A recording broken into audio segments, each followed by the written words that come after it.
Bueno, ahora sí, prácticamente cerrando el ciclo de entrevistas que gracias de veras, a la generosidad de Carlos Luna Escudero pudimos tener y estamos cerrando con quienes coordinaron y siguen coordinando las mesas de trabajo de la sociedad civil en este grupo que yo siempre les comento, son 200 especialistas, 17 mesas, cada mesa un tema, y el ingeniero Antonio Coutinho estuvo coordinando y está coordinando agropecuario, el tema de desarrollo agropecuario, que a mí me interesa mucho, lo hemos trabajado ya en varias ocasiones aquí en Veracruz 2024, en nuestro canal de Escopeo Digital, pero creo, ingeniero, que estuviste en la mesa equivocada, ¿no? No, eres agrónomo y obviamente tienes todo el merecimiento, toda la experiencia, pero además la capacidad de concentrar el esfuerzo, de coordinar el esfuerzo de los especialistas, pero no es el tema más importante. Sí, por la fecha, lo que pasa es que además de ser ingeniero agrónomo, estudié la maestría en ciencia política y gestión pública. Ajá. Entonces me gustan los dos perfiles, pero por el momento en que nos encontramos, que es el momento político del país, me puse el año pasado a hacer una investigación sobre el manejo político de masas, que es lo que yo estoy convencido que nos están aplicando a la nación, y por eso la charla que teníamos. Y se está viviendo de manera muy interesante. Muy intensa. En este sexenio, ¿no? Muy intensa, muy bien manejado desde el aparato que está en el poder, desde los partidos que están en el poder. Su proyecto, su manejo se basa en unos libros, Gustave Le Bon, publicado en 1895, que se llama La psicología de las masas, otro de Sigmund Freud de 1921, que se llama La psicología de las masas y el yo, y ya de ahí en adelante hay muchos autores, hay muchos libros, pero ellos son los pioneros. Pero nada más como ejemplo, es tan aplicable en la psicología que es lo que aplicó Hitler. Es lo que le enseñó, ¿cómo se llamaba el propagandista de Hitler? Sí. El de una mentira repetida 1000 veces se vuelve una verdad. Siempre se me olvida el nombre. Goebbels, Joseph Goebbels. Es lo que él entrenó a Hitler. Y luego lo han ido copiando muchos dictadores en muchos países.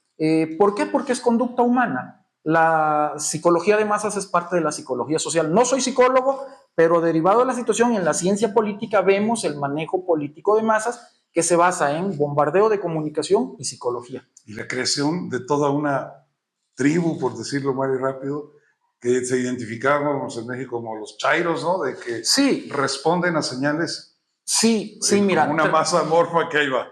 Sí, mira, tratando de explicarlo de manera muy rápida, ¿no? Porque yo también considero que es más relevante por el momento que vivimos. Mira, lo que nos dicen los autores es que una masa es un conjunto de individuos que van detrás de un objetivo, una meta, un ideal. Si tú logras crear esa meta, ese objetivo, ese ideal, se le llama alma, es el corazón, es el alma de la masa. Por ejemplo, en el caso de México, ¿qué hicieron? ¿Qué te parece crear como alma acabar con la corrupción? Todos estamos de acuerdo. Primero los pobres. Primero los pobres, todos estamos de acuerdo. No mentir, no robar, no traicionar, todos estamos de acuerdo. Ok, ese es un alma excelente para atraer una cantidad inmensa de población que le garantizó 30 millones de votos, ¿no? Ya cumplirlo es otra cosa, ¿verdad? Pero ya se creó la masa. Cuando se crea la masa, ocurre un fenómeno psicológico que los individuos que están dentro de la masa cambian su personalidad individual y se convierten de un yo en un nosotros y adquieren características de la masa. ¿Por qué? Porque ahí están empoderados, porque están actuando en el anonimato, porque pueden hacer, decir y actuar sin que haya ninguna consecuencia. Se pierde todo lo individual. Sí, no hay limitaciones. Siempre doy un ejemplo. Tú vas a un estadio de fútbol, bueno, es que somos jarochos, cuando ibas al Pirata Fuente, estás viendo el partido, toman cerveza, agarran el vaso de unicel, se lo colocan, orinan y lo empiezan a aventar a los que están abajo. Es práctica común en todos los estadios, eso lo sabemos. Pero en el Pirata... En el Pirata Fuente, pero estaban ahí 30,000 personas, ¿verdad? Tú sacas a ese individuo, páralo en medio de cualquier parque a él solito, dale la cerveza y el vaso a ver si hace lo mismo. Lo hace, claro. No, ¿verdad? Porque ahí ya está su personalidad individual a la cual renunció cuando está dentro de la masa. Cuando ya está dentro de la masa, lo que en biología, tú que estabas estudiando biología, le llamamos el macho alfa, el líder de la masa, empieza a bombardear a la masa con una serie de mensajes que ya está analizado, porque el individuo, el ser humano, tiene en el cerebro algo que se llama sistema límbico, en donde produce hasta 50 emociones, pero hay 4 emociones básicas, y de esa emoción, lo que es la ira, lo que es la rabia, es la emoción que provoca más reacciones, que más impulsa, que provoca que la gente actúe en consecuencia. Entonces, si yo todos los días te estoy bombardeando durante 2 horas con todos los errores de lo que sucedió en el pasado, que además es cierto, no se puede tapar el sol con un dedo. Hubo 20,000 errores en el pasado, pero eso lo juzgó la sociedad de aquella época y se decidió un cambio de PRI al PAN, luego del PAN al PRI, luego del PRI a Morena, y ahora resulta que en lugar de evaluar los resultados de la actual administración, seguimos hablando del pasado. ¿Por qué? Porque los resultados de la presente administración son los más desastrosos, cuando menos de lo que yo he estudiado. Me tocó hacer un ensayo en la maestría, donde analizamos todos los sexenios desde Díaz Ordaz hasta acá. Vimos quién era el que tenía mejores resultados para la nación, no para los individuos ni para un grupo de personas. Increíblemente, el más vituperiado, Carlos Salinas, es el que dejó mejores resultados para el país, y el actual gobierno definitivamente tiene un saldo desastroso. Eso no sería lo más terrible. Lo más terrible es que están abusando de la buena fe, de la voluntad de la gente que creyó en él y en ellos, en este grupo que está en el poder, y los bombardean con una serie de mensajes totalmente confusos, muchas falacias que son mentiras tergiversadas, muchos sofismas que son una mentira repetida que la haces verdad. Utilizan mucho eso, y la masa ya perdió capacidad de análisis y de autocrítica. Y todo lo que venga del líder, del macho alfa, del líder de la masa, lo repiten sin ningún análisis. A ver, Toño, pero a ver, déjame decirlo mal otra vez, para decirlo rápido, pero algunos, yo creo que sí tuvimos oportunidad de salirnos de esa. Yo voté por López Obrador, me equivoqué, por supuesto. ¿Estoy arrepentido? Pues no. O sea, al final de cuentas estoy convencido de que no me puedo volver a equivocar. También es cierto. No me arrepiento, pero sí, digo, la regué, pero no lo vuelvo a hacer, y entonces no me siento parte de esa masa de la que tú describes. Y creo que habemos varios millones Sí, en esas condiciones. sí, totalmente de acuerdo. ¿Por qué no salimos de esa masa? Ok, buenísima pregunta, porque mucha gente, si nos ve, se lo va a preguntar. Bueno, mira, primera, una cosa es que seas parte de la masa. Si nos ven, no, cuando nos vean. Los que nos vean. Una cosa es que seas parte de la masa, y otra cosa es que solo simpatices. En el México actual, una cosa sería ser chairo y otra cosa sería ser simpatizante, ¿no? Hay una diferencia. Y lo que yo descubrí analizando en temas de psicología es que dentro de las estructuras que forman el sistema límbico, la encargada de procesar, de producir las emociones, es la amígdala. La amígdala tiene 4 emociones básicas: felicidad, tristeza, miedo, ira, ¿no? Resulta ser que la amígdala puede tener diferentes dimensiones, se estimula, crece y puede llegar a ser superior dentro de la personalidad individual, puede llegar a ser superior a otra estructura que continúa. Cuando tú recibes un impacto del exterior, primero entra la amígdala, porque es un mecanismo de defensa que debe tener el animal para ver si necesita estar alerta, defenderse, etc. Te llega la amígdala, pero de la amígdala pasa al hipocampo, y en el hipocampo se almacena la memoria de mediano y largo plazo, que ahí están los conocimientos. Entonces, si a mí me dices que hoy es diciembre, primero me llega la amígdala y luego pasa al hipocampo. La amígdala lo siente como que me quieres engañar, y en el hipocampo yo digo, no, yo estoy en mayo, Okay. ¿no? Entonces, ahí hay diferencias. ¿Y qué sucede? Que con el paso del tiempo, tú puedes estimular la amígdala o puedes estimular el hipocampo, y vendrá una reacción de una amígdala más desarrollada o un hipocampo más desarrollado. Por eso hay un bombardeo diario de 2 horas dirigiéndose a la población, atacando la emoción que más provoca reacciones en el ser humano, que es la rabia, que es la ira. Te bombardeo 2 horas todos los días, y de esa manera mantienes a la gente bajo un proceso que le llaman secuestro de la amígdala. Y ese secuestro de la amígdala provoca en las personas reacciones, ¿cómo llamarle? Inesperadas, explosivas, porque tienen la rabia acumulada, ¿no? Pero además entiendo ahora, entonces sí, la función, no la justifico, pero bueno, ya la entendí, porque este desgobernador que tenemos todavía, claro, se convierte en un repetidor de lo mismo de las mañaneras, y copia los ademanes, la forma de hablar y el mismo mensaje para continuar este trabajo sobre la amígdala de la masa. Así es, porque ellos ya tienen una clientela. Los mensajes de la mañanera van dirigidos a su clientela. Los mensajes de toda la gente que repite, que son parte de esa estructura para mantenerse en el poder, van dirigidas a su clientela. No van dirigidos a los indecisos ni a los opositores, es para mantener su clientela. Porque de aquí en adelante, como equivalen a un buen porcentaje, todo lo demás que tienes que hacer es democratizar todos los procesos. ¿Por qué? Porque el resto de la población no estamos acostumbrados a debatir, a pelear, a andar en marchas, manifestaciones, etcétera, que es muy el estilo de ellos. Y entonces no luchamos, no defendemos como ahora lo venimos a hacer apenas la sociedad civil.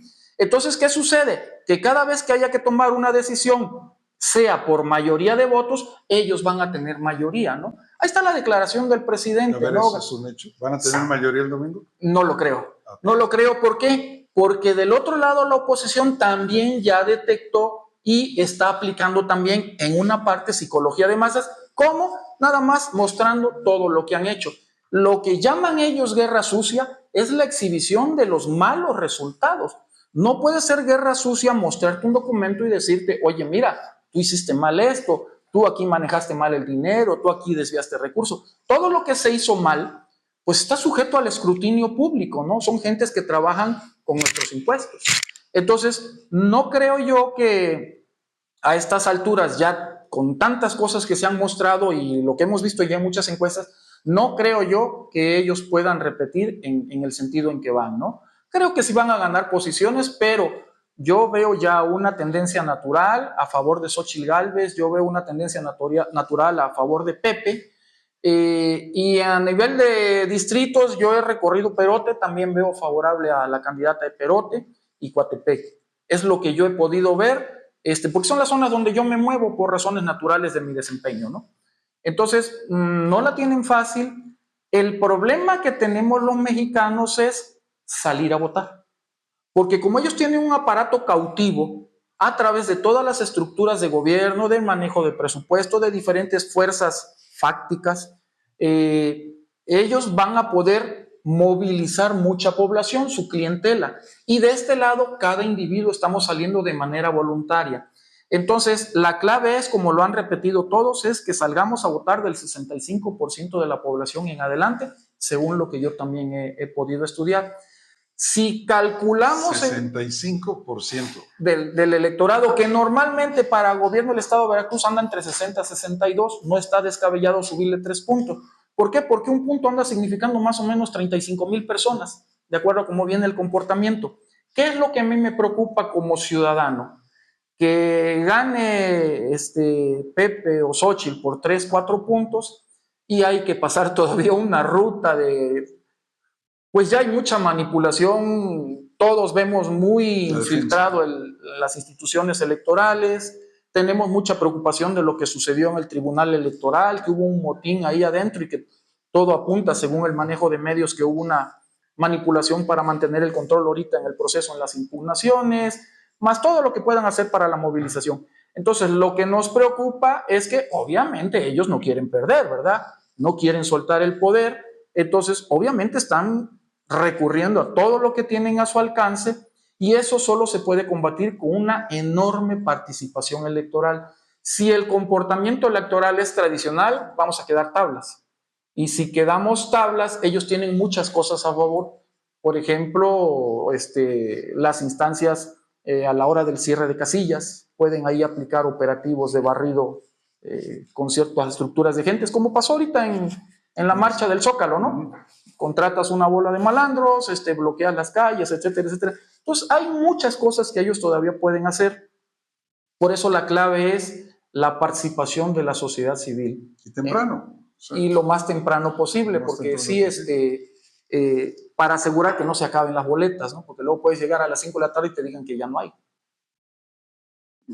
Sobre todo las especiales, que ese es otro rollo. Bueno, es que ellos pueden decir, yo no digo que se hayan acabado verdaderamente, es que pueden decir, hay muchos trucos en el manejo electorero, ¿no? A todos nos llama la atención de que, digo, así como todos los dedos de esta mano son distintos en las familias, de repente, en los círculos sociales cercanos, familiares y cercanos, siempre hay un chairo dando guerra, toda la vida dando guerra y molestando, a veces dos.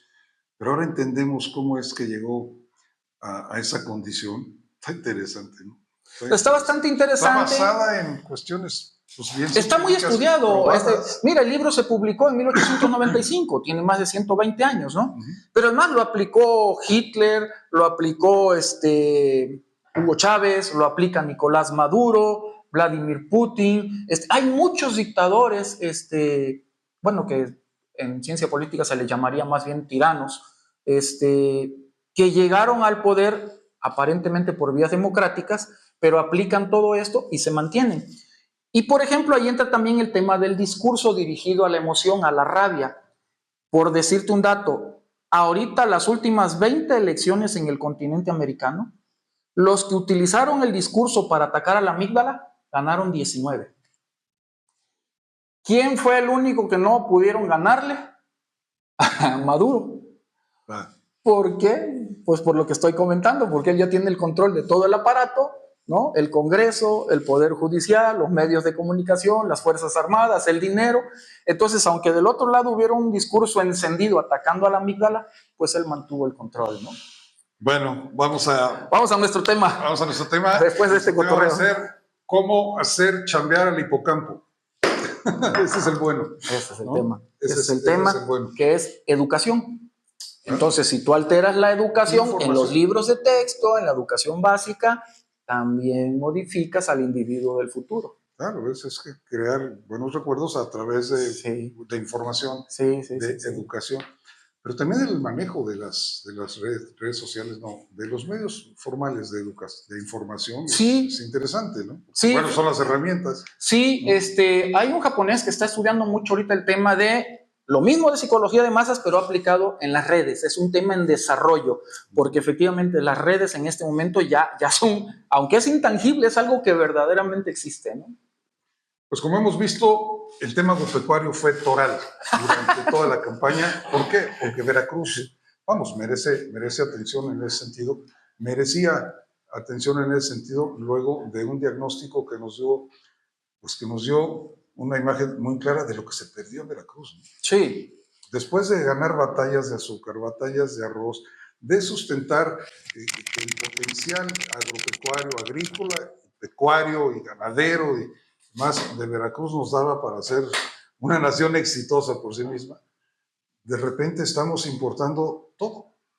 Sí, cada vez más, en mayor porcentaje.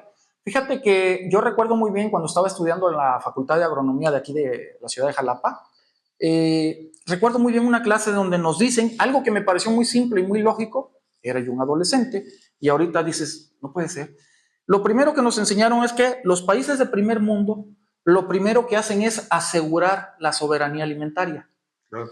No es como en tu casa. No puedes aspirar a tener carro, a traer joyas, a una gran mansión si ni siquiera resuelves la comida, ¿no? Entonces los países de primer mundo buscan los mecanismos para garantizar que su población no va a tener problemas de alimentación, ¿no? Hay países que incluso les sobran alimentos, ¿no? El caso de México siempre hemos sido deficitarios, pero cada vez más. Ese es el problema, ¿no? Y el trato que se le ha dado en este último sexenio a nivel federal y estatal, pues creemos que no es el conveniente para el desarrollo de la nación. Hay una desaparición de programas enorme, hay la desaparición de la financiera rural, se implementaron una serie de medidas que desprotegen al sector rural. Hablando del caso de Veracruz, son 8 millones de habitantes que tenemos en el estado. El 38% están en el campo, en 19.500. Sí, el 38%, son 3 millones de habitantes, en 19.500 localidades. Y tenemos más de 130 cultivos. El estado, a lo largo y ancho, tiene 7 millones de hectáreas.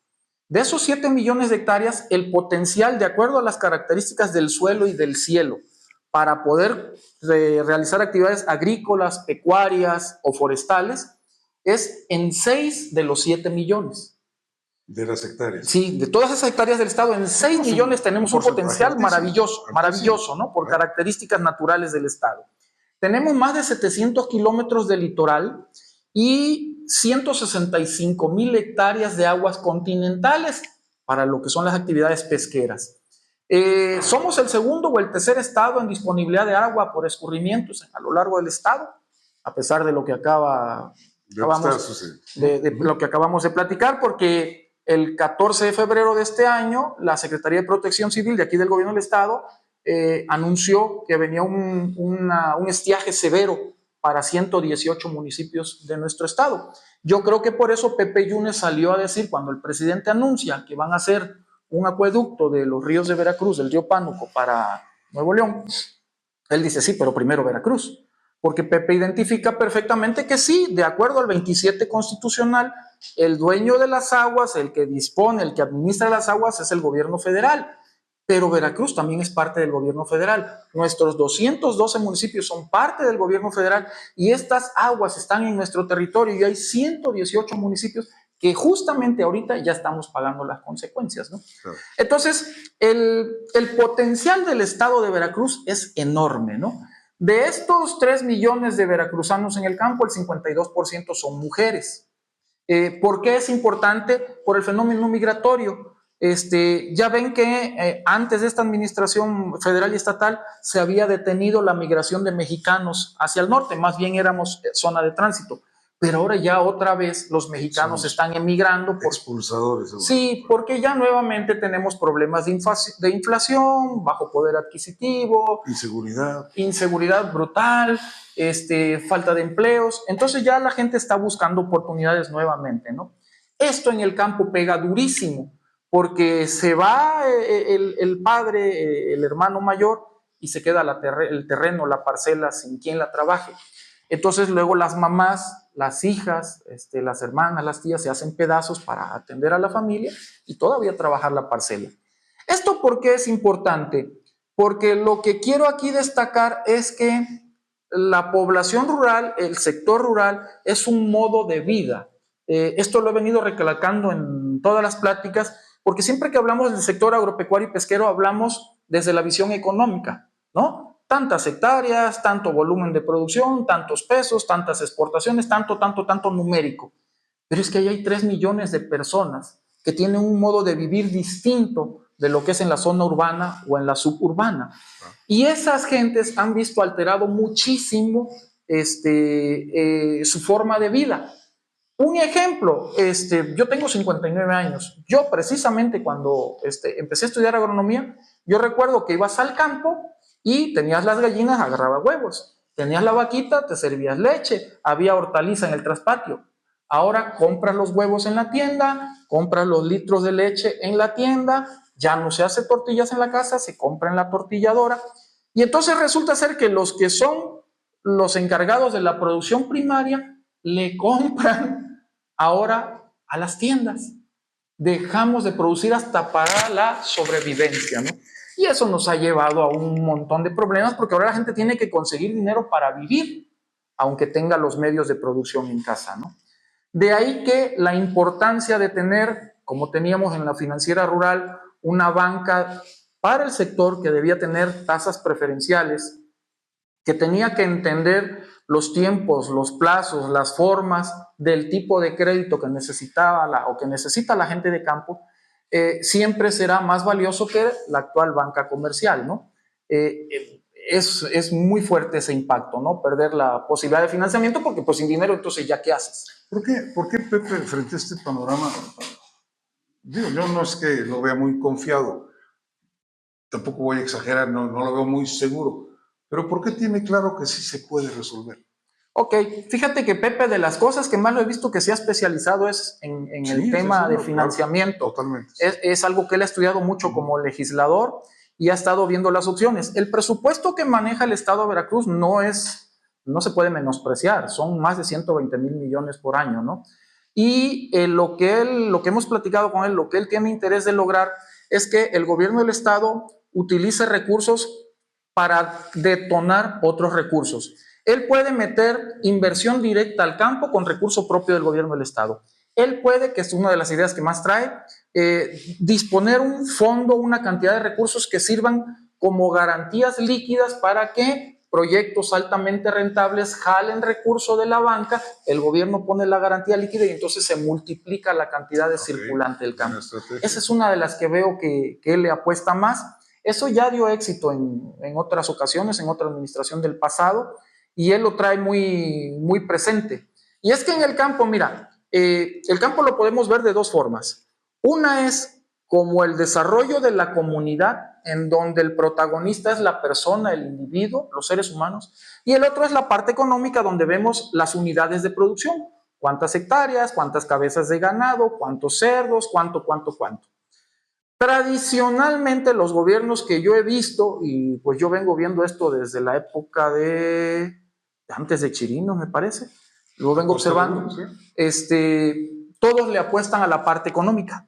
Y es la primera vez que hablo con alguien que va a competir, que en este momento está compitiendo para gobernador y que es muy probable que quede él de gobernador, que está hablando de los humanos, no nada más de los pesos, no nada más de la infraestructura, no nada más del cultivo, sino que habla de las personas. Y esto quiero hacer énfasis, mira, no como palero. Yo desde la sociedad civil, como analista político por el lado que te decía de la maestría, y como agrónomo dije, bueno, voy a ver quién trae mejor propuesta para el campo. Y me metí a seguir en las redes sociales a los candidatos. El del Movimiento Ciudadano nunca, todo lo que yo encontré en redes no menciona para nada el campo.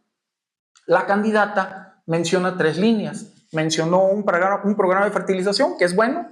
Mencionó apoyos directos a la producción, así nada más. Y una tercera línea que no me acuerdo, pero eran líneas así, o sea, ni siquiera un renglón, 3 líneas. Paliativos, pues. Pero vamos, demasiado reducido, poco creativo, sin conocimiento. Queda claro que no había propuesta, ¿no? Y en cambio, cuando vemos los videos y seguimos a Pepe Yunes, empiezo a ver las reuniones, y en las reuniones del sector agropecuario él se empieza a dirigir a las personas por su nombre y les habla a los dirigentes y les habla a los profesionistas, agrónomos, biólogos, veterinarios, y narra anécdotas de cómo a lo largo de su vida legislativa él ha logrado conseguir para el sector agropecuario más de 1,000 millones de pesos. Lleva como 5,000 millones de pesos que ha gestionado, que ha intervenido para que bajen a Veracruz en su trayectoria. Y de esos, la tercera parte se ha ido al campo, lo cual es congruente con lo que decía yo de población, ¿no? 38% en el campo. Él ha conseguido para cañeros, para cafeticultores, para pescadores, para ganaderos. Entonces la gente de campo lo identifica muy bien, y veo que él, como tiene perfil economicista, le apuesta a que del sector primario empiece el crecimiento de la economía. Entonces él ve la parte humana, ve la parte económica.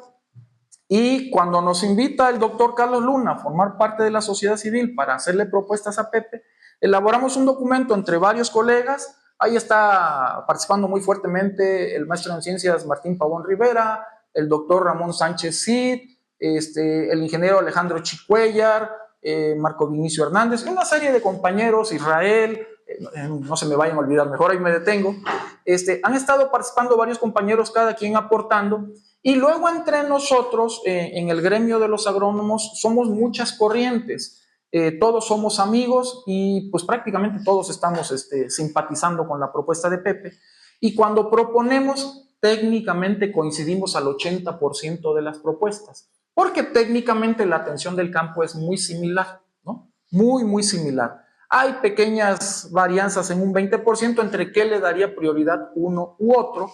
Y también las organizaciones de productores, que Veracruz tiene récord de organizaciones de productores en el país, también están muy participativas con Pepe Yunes, presentándole sus propuestas. Y cuando nosotros recibimos lo que le entregan y lo validamos, hay una enorme coincidencia en lo que se debe de hacer. No sé si dé tiempo de abundar de manera muy rápida los puntos. Yo creo que no. ¿Cuánto traemos? 2 minutos. Por encima. Pero yo creo que ha quedado muy claro, o sea, vamos, no se trataba de comparar a los tres candidatos y las tres propuestas, sino se trataba de insistir un poco en que la propuesta de Pepe en particular está alimentada Es la más completa. por la experiencia de la sociedad civil. O sea, no vinieron los que quieren ser empleados de la Dirección de Agronomía a justificar la tarea y a establecer una serie de compromisos. Correcto. Vinieron los especialistas que saben, que tienen realmente el conocimiento, a decir este es el diagnóstico y por aquí debe ser. Y ya lo hizo suyo en ese sentido. Así es. Se confirma cuando lo vemos platicando con los cañeros en Yanga, cuando lo vemos platicando con los pescadores en Tamiagua, cuando los vemos platicando en Totoyuca con los productores de leche, o sea, está claro. Sí, ¿no? Sí, conoce bastante el campo él, y conoce el estado, conoce las problemáticas, sabe cómo se deben de resolver. Pues nosotros pensamos que sí es la mejor opción, ¿no? Seguramente los otros tienen sus propios talentos, pero creo que tendrían una curva de aprendizaje que Pepe ha venido cursando los últimos 27 años, ¿no? Y además, bueno, sí era necesariamente, había que resaltarlo, era uno de los temas pues, más necesarios, más importantes. ¿Qué le sirve más ahorita para arrancar? ¿Infraestructura o seguridad? Pues no puedes decidir, ¿no? Todo urge. Sí, todo urge y qué bueno que lo mencionas. Mira, el campo tiene, según yo, cuando menos 3 temas transversales. Seguridad, medio ambiente y agua, ¿no? Okay. Y ahí tendrá que haber mucha coordinación entre las estructuras municipal, estatal, federal y al interior del gabinete del gobierno del estado. Hay 3 temas transversales que merecen atención inmediata y cuando trataba yo de dar el panorama, ¿no? Del sector agropecuario, es eso, es la complejidad. 3 millones de personas, 19.500 localidades, más de 130 cultivos, de los 6 millones de hectáreas que tiene de potencial Veracruz, tenemos cultivadas como 1,5 millones en agricultura, se aprovechan creo como cerca de 2,5 millones me parece en ganadería, 4 millones, ya no recuerdo en ganadería. El caso es que tenemos libre todavía para trabajar como 800,000 hectáreas. Pero ¿cuál es el problema? Que donde se está trabajando no tenemos los mejores rendimientos de acuerdo a lo que debiera de ser. ¿Por qué? Porque no hay transferencia de tecnología, no hay asistencia técnica, no hay capacitación, no fluye liquidez, no hay recurso económico para la compra del fertilizante, el insecticida, el herbicida, meter un tractor. Todo eso es atendible técnicamente y en eso cuando le presentamos los 10 puntos a Pepe, tuvimos coincidencia prácticamente todas las organizaciones y los gremios y Pepe lo trae muy, muy de la mano, ¿no? Porque insisto, pues lleva 27 años gestionando apoyos constantemente para el campo y siempre se le tocan estos temas. Entonces, pues nosotros pensamos por eso que él es la mejor opción, porque es el que conoce más, ha hecho más, entiende los problemas y las soluciones y ya ha demostrado cómo las va resolviendo. A los pescadores les ha resuelto en varias ocasiones, muchas veces. Hay más de 42,000 pescadores en el estado de Veracruz. Hay 16,000 de ellos organizados en cooperativas. Hay 4,300,000 cabezas de ganado, 45 millones de aves, 2,5 millones de ovinos, porcinos, bovinos. Es complejo, es grande, es enorme el sector agropecuario y pesquero de Veracruz. Y este candidato lo conoce, lo entiende y sabe cómo ayudar para que mejore la situación. Lo demás es el seguimiento que deben de dar las áreas correspondientes, ¿no? Pues yo creo que está muy claro. Yo terminaría, Antonio Coutinho, con esto por mi parte. Gracias, muy amable. Te quedas, perdón, nuevamente en tu programa, es tu auditorio. Gracias, no, qué amable. Muchas gracias a todos. Muy a la orden, Luis. Saludos también al doctor Carlos Luna por el favor de habernos invitado. Y yo quiero agradecerle particularmente en este programa porque es la última de las entrevistas con coordinadores. De veras, Carlos, te agradezco muchísimo la oportunidad que nos diste en Escopro Digital de ser uno de los canales, porque hay otros y todos son valiosos, uno de los canales de salida y de presentación de cómo se fue conformando estos proyectos. Ya vimos la calidad de los personajes, ya vimos la calidad de los especialistas desde aquel que andábamos hace unos 2 meses, ¿no? Con los generales, hablando de seguridad, luego con los biólogos, hablando de medio ambiente, hablando pues, con Octavio de las cuestiones de procuración de justicia, ahora con Antonio, la cuestión agropecuaria. Me quedo todavía con muchas ganas de platicar ese manejo de masas. Ojalá regreses después de la elección. Pues yo muy a la orden, muy agradecido. Les agradezco mucho Y pues si ustedes lo permiten, recuerden nada más que el próximo domingo 2 de junio estamos en vivo. Estaremos en vivo desde las 10 de la mañana prácticamente hasta que se den a conocer los resultados aquí en Escorpio Digital. Le agradezco mucho su compañía. Gracias, saludos.